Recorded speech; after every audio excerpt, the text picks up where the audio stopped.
Buenos días, ustedes están sintonizando KZYX, Philo 90.7, KZYZ en Willits y en Ukiah en el 91.5 y en Fort Bragg en el 88.1 del dial FM. También nos puede encontrar transmitiendo en vivo en www.kzyx.org.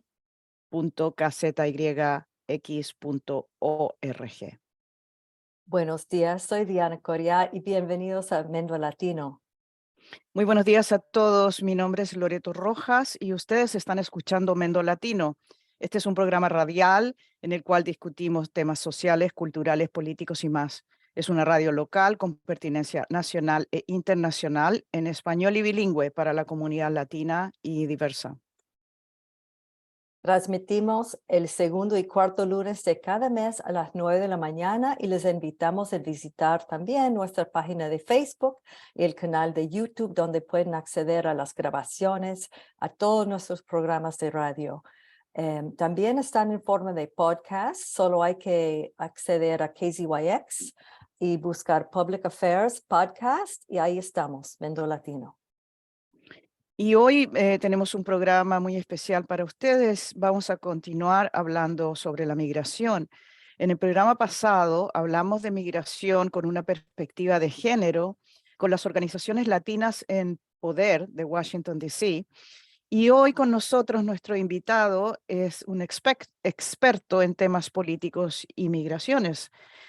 Está con nosotros el doctor Eric Hirschberg. Y vamos a enfocarnos en la coyuntura actual en cuanto a los flujos migratorios desde América Latina y el Caribe, principalmente desde Centroamérica, México y Venezuela. También vamos a conversar sobre las políticas públicas de los Estados Unidos y cómo esas políticas afectan a los migrantes aquí. Quiero presentar a nuestro invitado.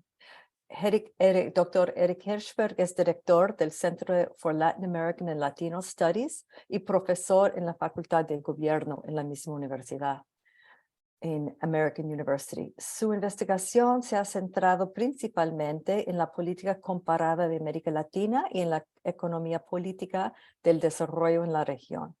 Dr. Hirschberg ha realizado estudios de integración comunitaria de migrantes centroamericanos en varias partes de los Estados Unidos. Se ha desempeñado como consultor de numerosas agencias educativas y de desarrollo, incluida la Fundación Ford, el Fondo de Rockefeller Brothers, el Banco Mundial, el Ministerio de la Economía de Chile, la Agencia Sueca de Desarrollo Internacional, y es miembro de numerosos consejos editoriales. Así que nos sentimos muy privilegiadas a tenerle a usted, le voy a tratar de tú, Eric, aquí. Bienvenido a Mendo Latino. Muchas gracias, Diana. También gracias, Loreto. Es un gran placer acompañarlas acá en la radio Mendo Latino. Gracias. Y bueno, pues vamos a entrar al tema, ¿no? Una de las preguntas que nosotros nos hacíamos es ¿cómo caracterizas tú la coyuntura actual y las dinámicas y tendencias, tanto en América Latina como en el Caribe, aquí en los Estados Unidos, que a veces están un poquito manchaditas de xenofobia, criminalización, uso político de los migrantes, etcétera? Pues hay muchos temas y vamos a tener casi una hora para ir así profundizando en ellos, ¿no? Entonces yo comparto para iniciar algunas reflexiones iniciales. Uno es que estamos en un momento en el cual la cantidad de migración, el volumen de migración ha aumentado de una manera notable en los últimos años. Y estoy hablando de las Américas, ¿no? O sea, entonces, siempre ha habido mucha migración en nuestro hemisferio, migración tanto desde zonas rurales hasta las ciudades, cosa de gran parte del siglo XX, pero también ya en el siglo XX bastante movimiento de población de países de América Latina hacia otros países de América Latina y hacia Estados Unidos, ¿no? Lo que vemos en los años recientes es un flujo importante de latinoamericanos viniendo hacia Estados Unidos. Hasta principios de este milenio, aún hasta 2010, 2012, La gran mayoría de las personas que migraban a Estados Unidos venían de México y venían más bien buscando trabajo, eran adultos, en general personas que buscaban oportunidades de ganar la vida, de conseguir oportunidades en Estados Unidos.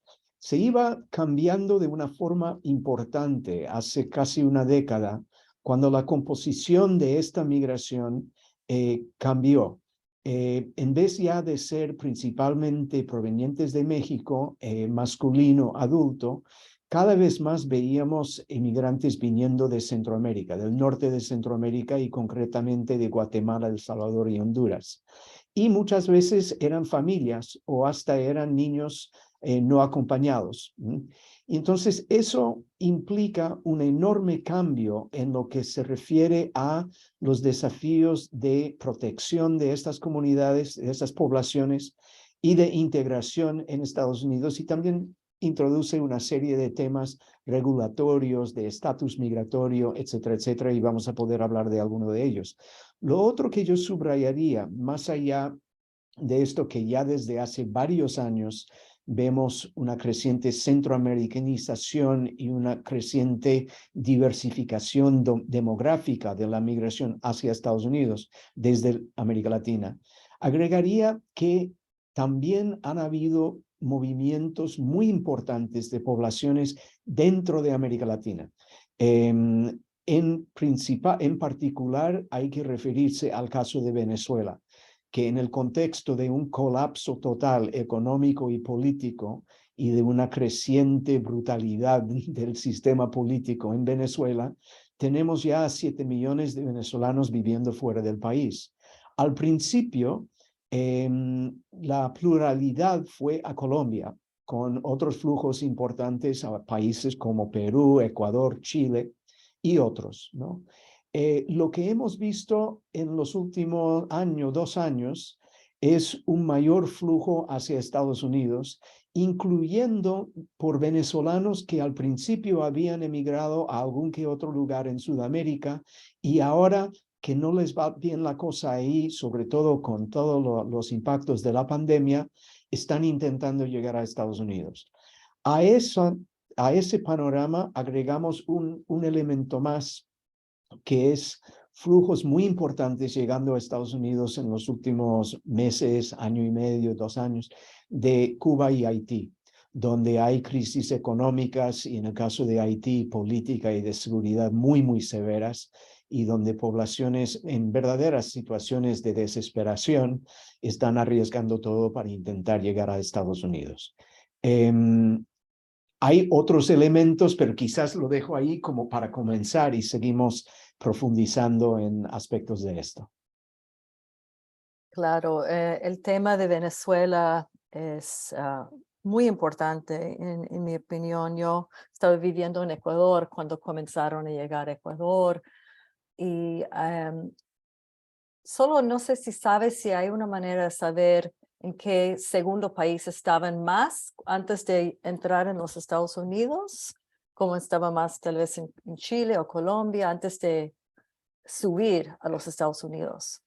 No tengo los números precisos. Es una buena pregunta, de hecho. No tengo los números precisos. Yo casi seguramente les diría que en el caso de los haitianos, el grupo más importante en términos de tercer países, o sea, que habían pasado por América Latina y luego intentado saltar a Estados Unidos, fueron Brasil y Chile, donde se había acumulado comunidades importantes de haitianos emigrantes, pero que con la pandemia y con dinámicas de discriminación y de xenofobia en esos países, comenzaron a hacer el trayecto hacia Estados Unidos. Desde Venezuela, es una buena pregunta. Yo tengo la impresión que vienen de varios países intermedios. Fíjense que en Colombia había más de 2 millones de personas de Venezuela cuando estalló la pandemia. Yo creo que estos números siguen más o menos ahí, porque nuevos venezolanos han llegado, pero seguramente algunos han intentado hacer el viaje al norte.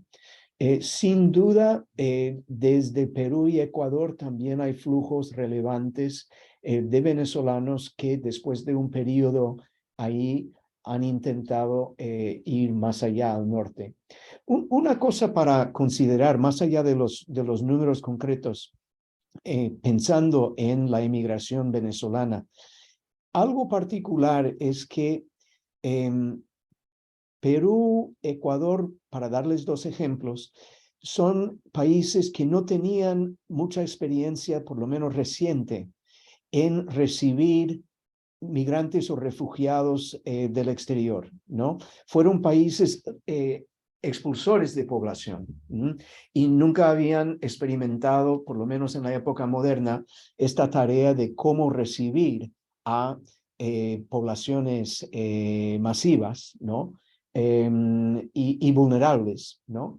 Y luego, claro, lo que ocurre ya con anterioridad a la pandemia, pero a partir del año 20 más, lo que ocurre es una crisis social y económica dentro de estos países, ¿no? Entonces, tienes no solamente la presión de cómo incorporamos a una población extranjera, que no tenemos precedente en este tipo de incorporación, de darles la bienvenida, la recepción, pero luego, además, ahora la sociedad y la economía están en profunda crisis.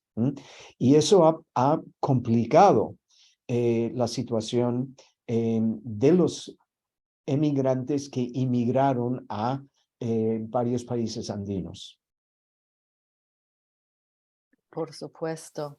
Y también otro tema que para seguir un poquito más con los venezolanos, que se puede resaltar es que el uso político, porque si estamos hablando de la coyuntura, ¿no? Que desde la presidencia de Trump, tenemos unas políticas muy divididas, como hay muchos pleitos entre los demócratas y republicanos, y estamos viendo últimamente que algunos estados, algunos gobiernos están mandando a los venezolanos, y no sé, tal vez los haitianos, a países que son, digo, a estados que tienen ciudades santuarios, ¿no? Sí. Hemos visto eso recién.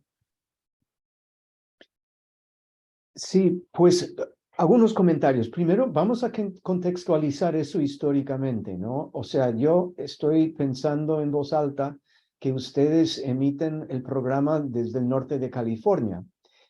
Pues en los años 80, entrando los 90, había un gobernador del estado de California, Pete Wilson, del Partido Republicano, que decidió que su estrategia política para atraer apoyo electoral iba a ser denigrar y atacar a los inmigrantes, introducir políticas de solo inglés, anti-idioma español, o sea, hizo campaña explícitamente alrededor de una agenda antimigrante y de racismo. Y lo bueno, mirando esto históricamente, es que la consecuencia ha sido el declive casi total del Partido Republicano en California, ¿no? Esa apelación ya no funciona en California. Hoy, en el 2022, y yo diría que lo vimos en toda la época Trump, a partir del 16, hay segmentos del país donde esa estrategia electoral, esa estrategia de movilizar los resentimientos para apoyar políticas y candidaturas del derecho, resentimientos contra inmigrantes, resentimientos contra personas no blancas, resentimientos contra personas de no habla inglesa, esa estrategia sí sigue vigente y a ciertos políticos atractivos en lugares como podría ser Texas o como podría ser Florida, y ahí tienen gobernadores que han querido crear un espectáculo diciendo que van a expulsar de sus estados a migrantes recién llegados y los van a enviar a lugares, comunidades, donde el voto contra Trump ha sido 90-94% y donde tenemos políticas de recibir de forma civilizada y humana a las poblaciones en necesidad, ¿no? Y entonces, lo que fue un acto teatral, ¿no? Fue la idea de crear un espectáculo y de abusar a comunidades que tienen políticas de recepción de los llegantes. Y entonces la idea, todo esto de los últimos meses, que parece que no tuvo el impacto electoral que querían, porque al final, en la campaña de las legislativas que terminó con las elecciones de principios de este mes, no hubo muchos casos de candidatos demócratas que perdieron porque la narrativa de que habían sido promigrante, de que habían puesto en peligro a sus comunidades, dejando entrar a personas nefastas, etc. Ese tipo de narrativa no cuajó. Y habrá que ver, yo creo que todavía va a funcionar en Texas y lo vamos a ver con frecuencia en Texas. Vamos a ver instancias de ello en un lugar u otro lugar en estos años, pero creo que quizás la historia de California misma nos da un poco una lección y quizás una base para optimismo alrededor de esa cuestión de que si demonizar al inmigrante es una estrategia fiable para los políticos que quieren aprovechar de esos resentimientos que siempre están ahí latentes. Y que sobre todo están latentes en sociedades viviendo bajo presión. Estados Unidos es un país que ha vivido un periodo muy difícil en los últimos años. Hay altos índices, altos emociones de vulnerabilidad, ¿no? De inseguridad hacia el futuro. Y siempre en esos contactos hay la tentación para algunos políticos de movilizar los temores de las personas, ¿no? Pero también hay otras posibles narrativas, que son las narrativas de construcción colaborativa, colectiva, de sociedades mejores que implican inclusión de diversas poblaciones, incluyendo a poblaciones migrantes, que enriquecen mucho nuestras comunidades. Muchas gracias, Eric. Claro, este es un elemento que nosotros identificamos mucho aquí. De hecho, muchos de nuestros vecinos que son inmigrantes indocumentados valoran el estar en un estado que es un estado santuario, donde sienten que pueden desarrollarse y tener una vida pública más rica. Así que muchas gracias por destacar ese aspecto. Pero esto naturalmente a mí me lleva a reflexionar sobre cómo está organizado este país, que a veces yo lo describo como un continente. Muchas personas latinas de Sudamérica o Centroamérica realmente no comprenden la estructura de nuestro gobierno aquí. Yo lo describo como un continente y trato de explicar que cada estado parece un país, en realidad, por el tipo de libertades o leyes que pueden ir estableciendo.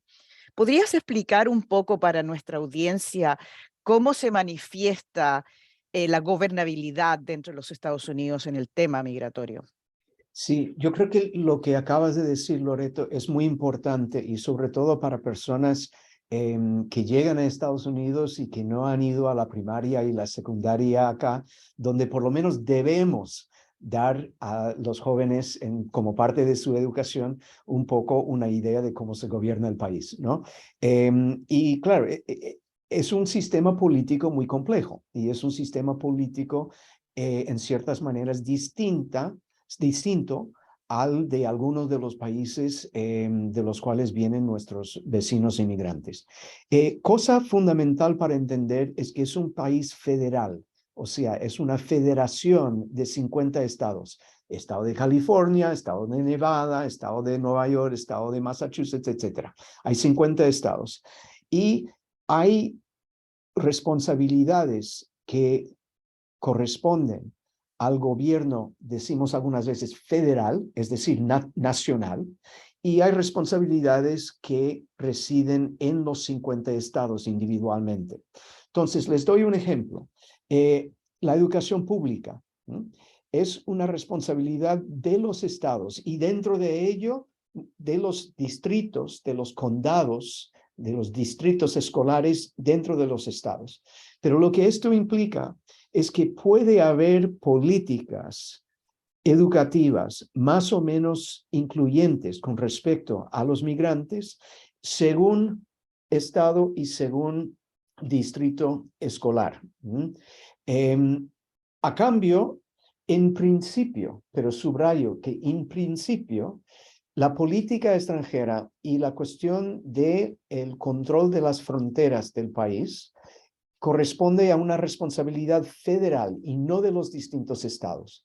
Ahora, parte de la contienda que hay entre ahora la administración Biden y ciertos gobernadores de estados, sobre todo fronterizos, tipo Texas, es que esos gobernadores dicen que ellos tienen derecho de definir las políticas en las fronteras internacionales con su estado, por ejemplo, Texas, México, mientras que lo que dice el estado, la administración Biden, es que la responsabilidad para definir las políticas y las normas con respecto a las fronteras del país corresponde al gobierno nacional. El caso que vimos recién acerca del llamado Título 42, que era una provisión del Departamento de Salud que podía, en este contexto de pandemia, declarar cerrada la frontera por motivos de protección a la salud pública. Trump hizo eso de manera muy cínica, nada totalmente transparente, ¿no? Para intentar impedir que cruzaran personas desde México a Estados Unidos y respecto a de qué país venían. Y por eso hay una acumulación de millones de personas que han estado intentando entrar, pero que cuando cruzan les mandan sin revisar si tienen justificación para asilo o lo que sea. Y Biden intentaba superar esa política, volver a cierta normalidad. Varios estados, con sus fiscales generales, pidieron que los tribunales negaran esa medida por parte del gobierno nacional y que reconocieran la legitimidad de que un gobierno estatal abogara para que se mantenga estas restricciones. Hoy, la semana pasada, un juez federal acá en Washington hizo un dictamen de que esos estados no tienen ese derecho de intervenir en esa materia de política federal y por tanto ha ordenado un fin del programa Título 42, con lo cual el gobierno federal no va a tener que ceder ante las presiones de esos gobernadores para devolver instantáneamente a las personas que cruzan la frontera. Van a tener la obligación de considerar su caso, de escuchar sus demandas con respecto a asilo u otra forma de protección y van a tener que darles una fecha para aparecer en los cortes de inmigración para que su caso pueda ser considerado. Esto es una ilustración, una entre muchas, ¿no? De cómo hay una interacción constante y muy compleja entre la ley y la normatividad a nivel del gobierno nacional y la dinámica a nivel de los estados. Y la clave para sus oyentes es esa cuestión de que es un sistema federal y siempre hay una complejidad acerca de qué áreas de responsabilidad, de definición de políticas y de implementación de políticas tienen lugar a nivel nacional y cuáles son los que tienen lugar a nivel de los estados. Y hay siempre presiones y contiendas entre los estados y los gobiernos. Fíjense durante la época Trump, cuando Trump controlaba el gobierno central y los gobernadores y las comunidades en lugares como California o sospecho el condado de Mendocino decían nosotros no cooperamos con la migra, ¿no? A nivel local nosotros vamos a declararnos santuarios, no vamos a enforzar la política emitida desde Washington, desde el gobierno federal. Sí, total. Eso también en Mendocino creo que es histórico hasta cierto punto, ¿no? que hemos escuchado de ese tipo de negación de llevar a cabo unas políticas nefastas. No siempre, pero en algunos casos. Sí, de Sí, hecho tenemos, disculpa Diana, de hecho hay registros históricos de los años 80 también, cuando las policías de las ciudades se negaron a colaborar cuando la migra venía aquí. Sí. sí, creo Em, que Loreto va. Sí, yo quería un poco profundizar en este tema tú mencionaste, Eric, los distritos escolares, que es una cuestión que me parece muy interesante, porque en la estructura de gobernabilidad de los estados y de los condados, los distritos escolares tienen ciertas decisiones que ellos pueden tener en términos de los servicios que ofrecen a los estudiantes y también el tratamiento que se le puede dar a estudiantes que tienen, por ejemplo, que sería lo más obvio en una escuela, limitación de comprensión de la lengua. Estos espacios políticos, porque las personas que participan en estos distritos escolares son electos por la población, también se han transformado un poco en áreas de debate político, ¿no? Quería preguntarte, es una pregunta grande, yo sé, pero considerando que cuando el presidente Obama fue electo, muchas personas pensamos que él iba a poder generar un cambio en la política nacional migratoria y que se iba a generar un cambio en las leyes, ¿no? Quizás hasta una amnistía como la que se produjo en la era de Reagan. Eso naturalmente, como todos sabemos, no ocurrió y se considera ahora los dos periodos de Obama como un periodo donde más personas fueron deportadas en los Estados Unidos históricamente. Bueno, y perdimos o no se realizó este sueño. Em, ¿Existe una posibilidad de que haya un cambio de políticas migratorias que venga desde abajo, que venga quizás desde una población que pueda tomar estos espacios políticos locales para que se vaya produciendo el cambio que nosotros queremos ver? ¿Dónde puede la población influenciar este cambio que para muchas personas inmigrantes, que en los Estados Unidos la mayoría de las personas vienen de familias inmigrantes? Aquí los nativos son una cuestión generacional un poco irrisoria, ¿no? Porque estamos todos permeados por la inmigración. Entonces, esa es mi pregunta para ti. Pues son varias preguntas, todas interesantes, y voy a intentar responder a la totalidad. Creo que puedo. Primero, lo de Obama, toda la cuestión de las expectativas y las esperanzas con Obama. Fíjense que Obama fue electo en el 2008 para comenzar en el 2009, ¿no? Fue reelecto en el 12 para tener su segundo mandato comenzando en 13. En el año 12, él anuncia que quiere crear el programa DACA, Deferred Action on Childhood Arrivals, ¿no? Para los Dreamers, ¿no? Para los chicos que habían llegado acá de niño, muchas veces de 1 año, 2 años, y que habían vivido, ido a la escuela, todo lo demás en Estados Unidos, pero que no tenían documentación. Y que eso fue muy difícil cuando estos chicos crecen y quieren entrar en un trabajo, quieren sacar un permiso de conducir, ¿no? De manejar, o quieren ir a la universidad, lo que sea, ¿no? Y esto fue un problema para casi 1 millón de personas, que fueron nuestros vecinos, los jóvenes de nuestras comunidades que estaban en una situación inviable, ¿no? Y también Obama quería que se hiciera una reforma migratoria que tiene que ser desde el Congreso, con consenso con la ejecutiva, que hubiese una reforma, lo llamaban Comprehensive Immigration Reform, ¿no? Reforma global o comprensiva de la migración, que tratara la situación de unos 10 millones de personas que en ese momento vivían en Estados Unidos sin documentación. La mayor parte, no todos, la mayor parte latinoamericanos. Dentro de eso, la mayor parte siendo mexicano, pero de otros lados también. Obama intentaba constantemente hacer eso. No lo logró. Ahora, en el 2013 se aprobó en el Senado con 72 votos. contra 28, o sea, con muchos republicanos, una reforma bastante ambiciosa, no perfecto, pero que iba a enfrentar, si no la situación de 10 millones, 5, 6, 7, 8 millones de personas.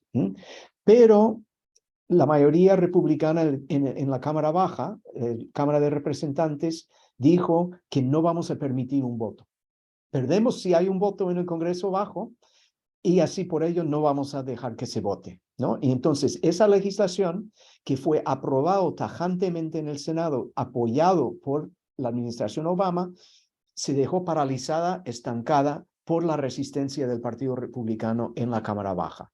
En esa circunstancia, acuérdense, hablamos del 2013, Obama anuncia en el 2014 que va unilateralmente a decretar una serie de cambios de políticas que protegerían a unos 5 millones de personas más o menos, como la mitad de los que estaban viviendo en Estados Unidos sin documentación.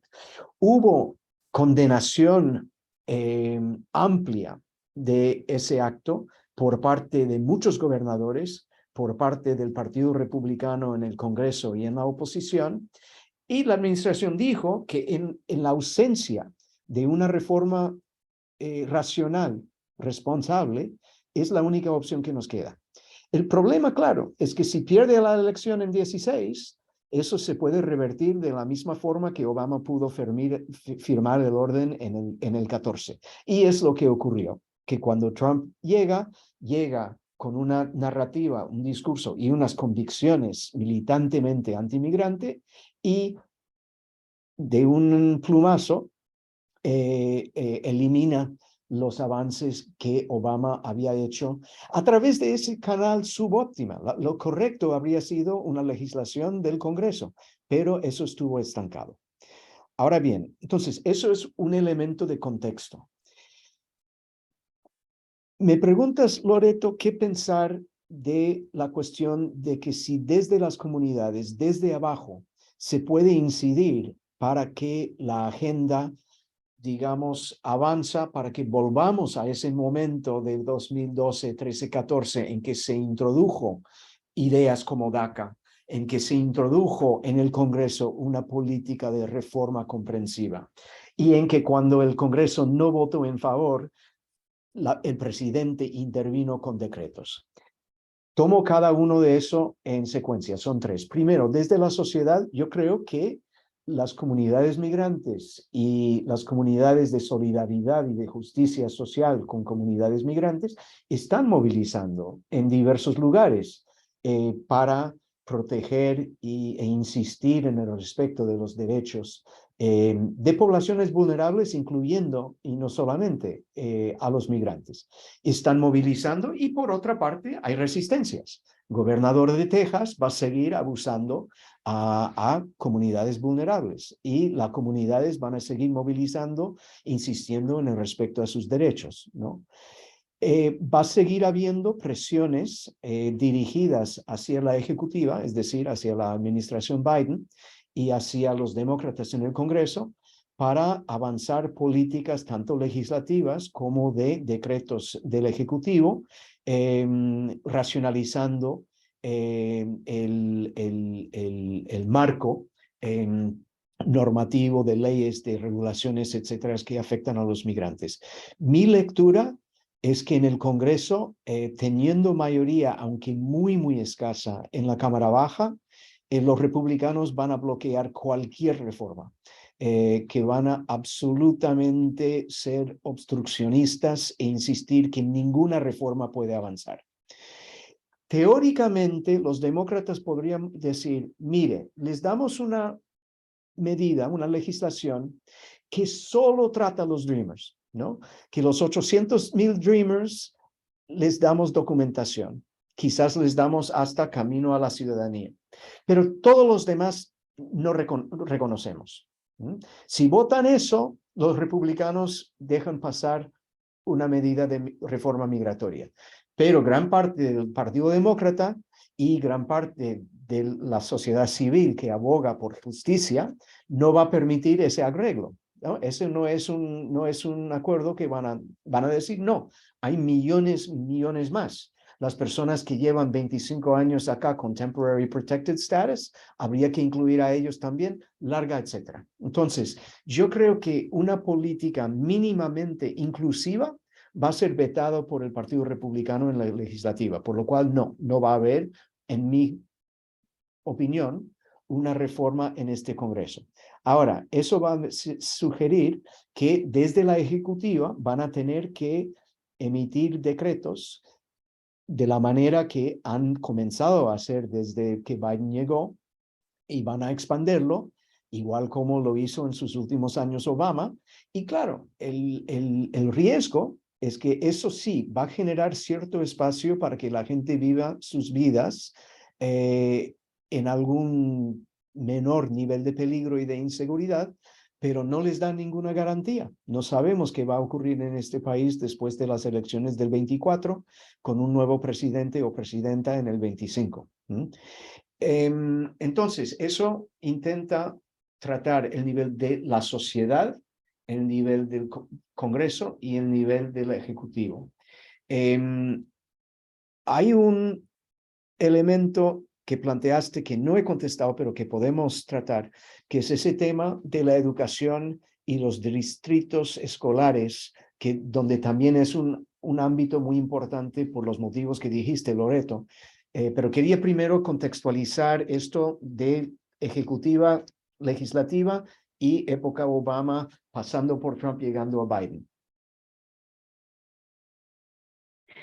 Sí, lo que pasa es que mientras estabas hablando, mi pregunta es sobre este egoísmo democrático. No sé cómo expresarlo, pero el hecho de que el Partido Republicano se oponga completamente a considerar esta crisis humanitaria que nosotros tenemos, porque está presente en en varios ámbitos, pero explícitamente lo podemos identificar en tres, ¿no? Uno son las personas que tú mencionabas, que han vivido aquí por 30, 25 años, que sus hijos son ya ciudadanos integrados en la sociedad y que ellos, sin embargo, viven no solamente en esta oscuridad a lo mejor económica, muchos de ellos pagan sus impuestos y tal, pero es este miedo horrible de ser sacados de la única vida como adultos que conocen y donde se han establecido, ¿no? Como, segundo que nada, por supuesto, todos estos niños de DACA que han venido, y tercero, esta tremenda ola de personas que vienen de sus países donde tú lo caracterizaste al principio, ya no son migrantes, no son mayoritariamente hombres jóvenes buscando alternativas económicas, sino que son mujeres con niños o niños que están sin compañía porque sus padres realmente no tienen cómo proveer para ellos. La situación en Haití en este minuto, para nuestra audiencia, si es que no saben, es terrible. Tienen una epidemia de cólera y el control de las pandillas en Haití impide cualquier tipo de servicio de parte del gobierno.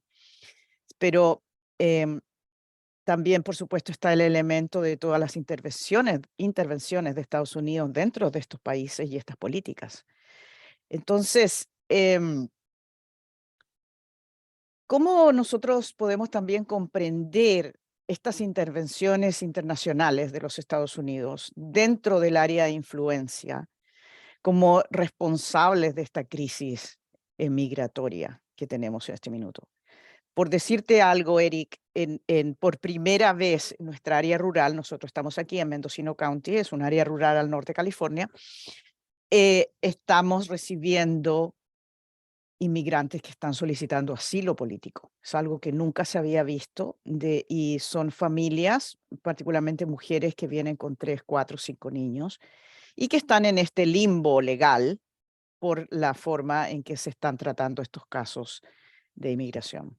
Bueno, yo creo que es muy importante subrayar lo que dices, de que no estamos hablando solamente de personas que llevan 25 años acá, como dijiste, que tienen familias, que tienen trabajos, que tienen casa y probablemente hipoteca en esa casa, etcétera, pero que tienen esa inseguridad constante, ¿no? Están en la sombra de esa inseguridad de la posibilidad de deportación, ¿no? Y es una situación, yo diría, inexcusable, ¿no?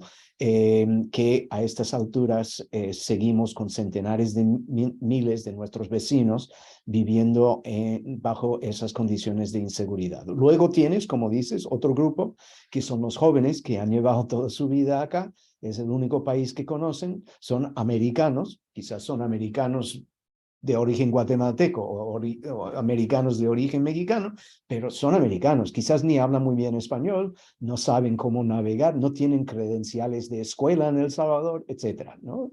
Y tenemos que reconocer esa situación. Y luego tenemos a millones de personas que han llegado en los últimos años, en tiempos recientes, y cuyo estatus está absolutamente en limbo, ¿no? Ahora, muchas de las personas que han llegado en los últimos años, y cuando hablamos de familias, niños, pero no solamente familias y niños, están llegando y pidiendo que se considera su caso para asilo político.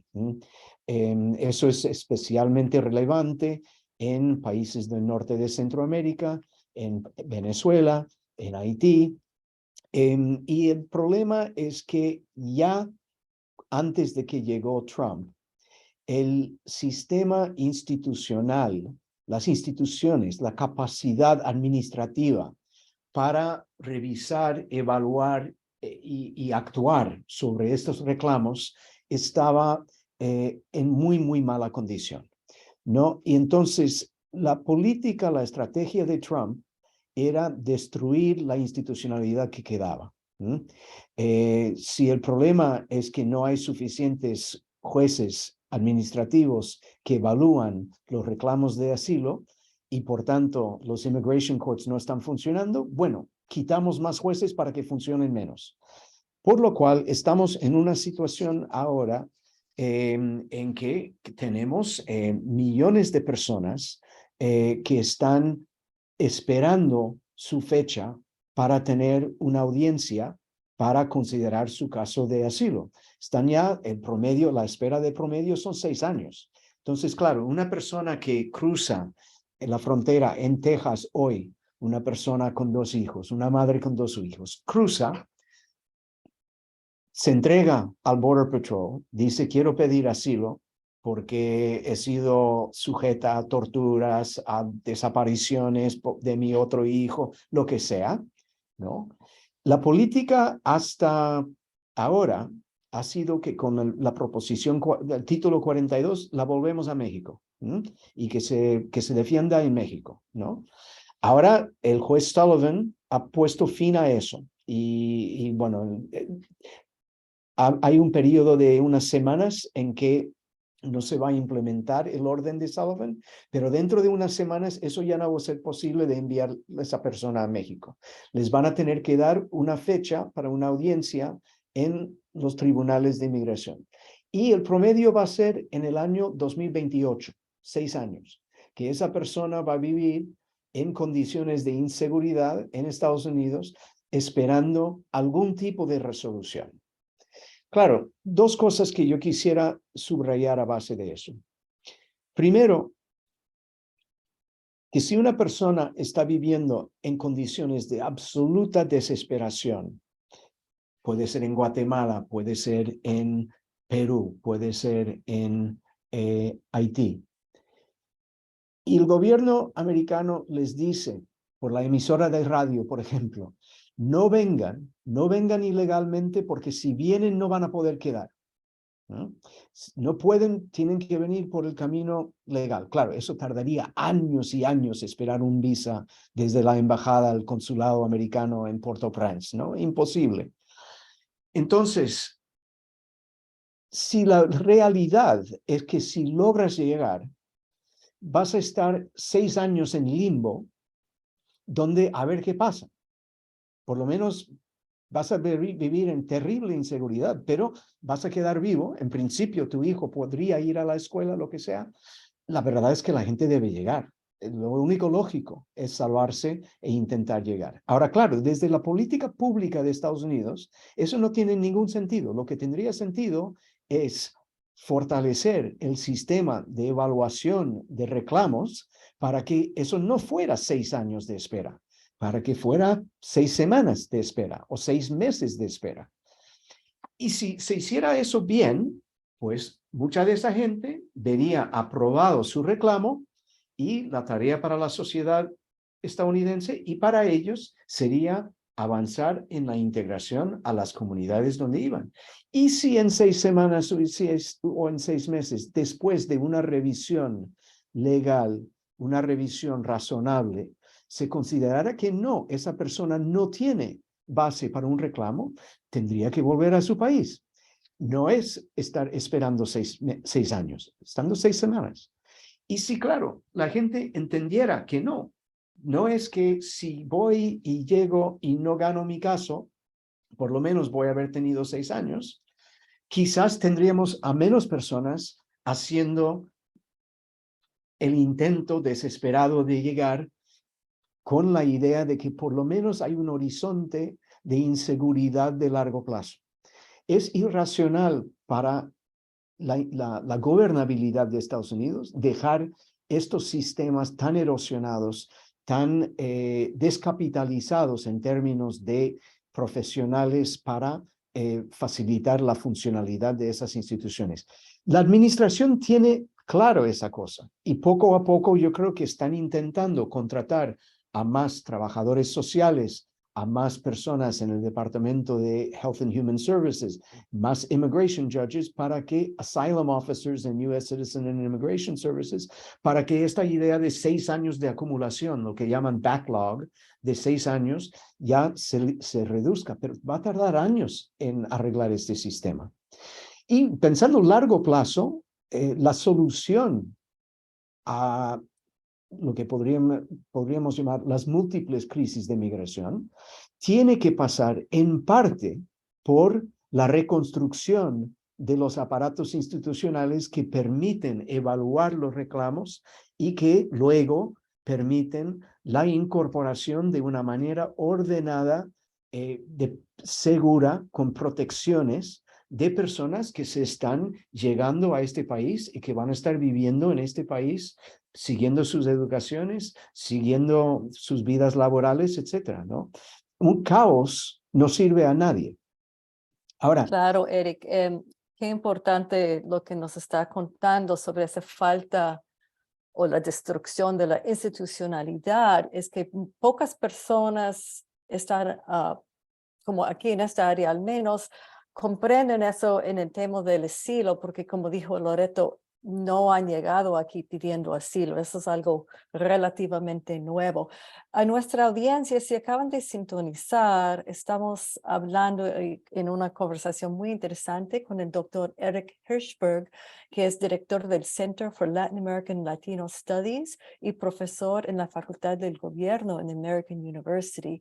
Entonces, Eric, también quería preguntar, porque todo eso me está, bueno, con cada respuesta hay miles de preguntas más, ¿no? Pero hemos visto también últimamente, en los últimos años, la cuestión de los niños llegando aquí sin acompañamiento, y también un poco antes y bueno, mientras tanto todas las caravanas, ¿no? Y de repente no estamos escuchando tanto de esto, y quisiera preguntarte, ¿qué ha pasado? Me imagino que es casi igual con esa falta de institucionalidad, pero los niños que estaban en centros de detención, ¿qué está pasando con los niños? ¿Están todavía muchos en los centros o están dónde?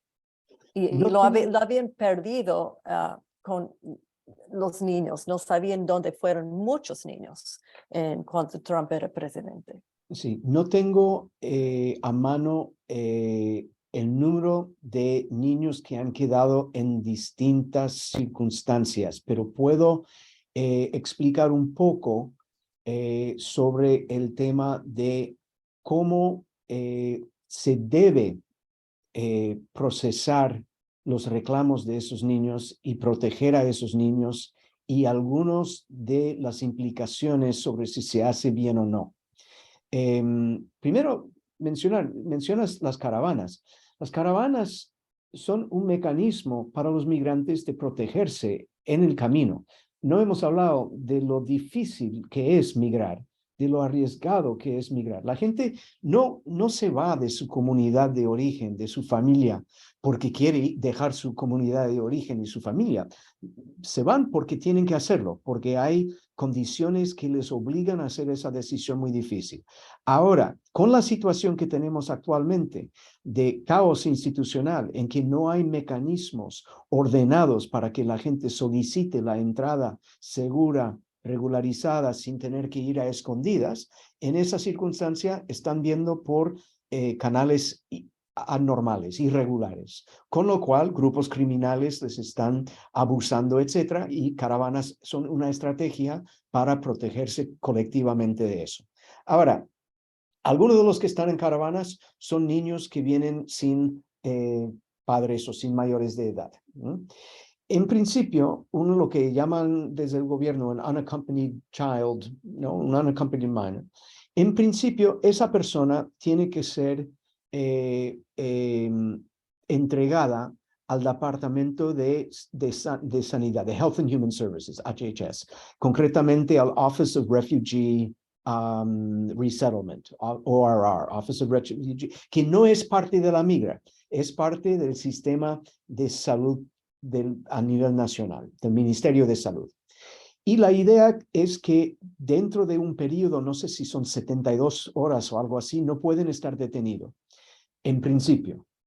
Y que lo que tiene que ocurrir en ese tiempo es que tiene que haber un contacto con una persona mayor de edad que va a servir como sponsor, guardián, es decir, de esa persona menor de edad, y que el Office of Refugee Resettlement tiene que encontrar forma, boleto de bus, de avión, lo que sea, para que se entregue ese joven a esa persona. Puede ser un padre, puede ser un tío, puede ser un primo, puede ser una vecina, etcétera, que va a ocuparse del cuidado de ese joven mientras se espera recibir fecha de audiencia para considerar sus reclamos para algún tipo de protección, sea asilo o Special Immigrant Juvenile Status. Hay varias otras categorías que pueden proteger a esa persona de la deportación.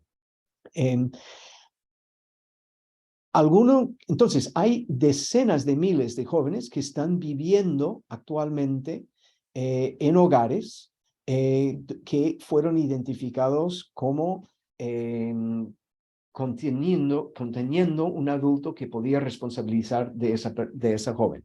Ahora, claro, luego llegan las cuestiones de si les podemos matricular en la escuela. Pues en principio sí.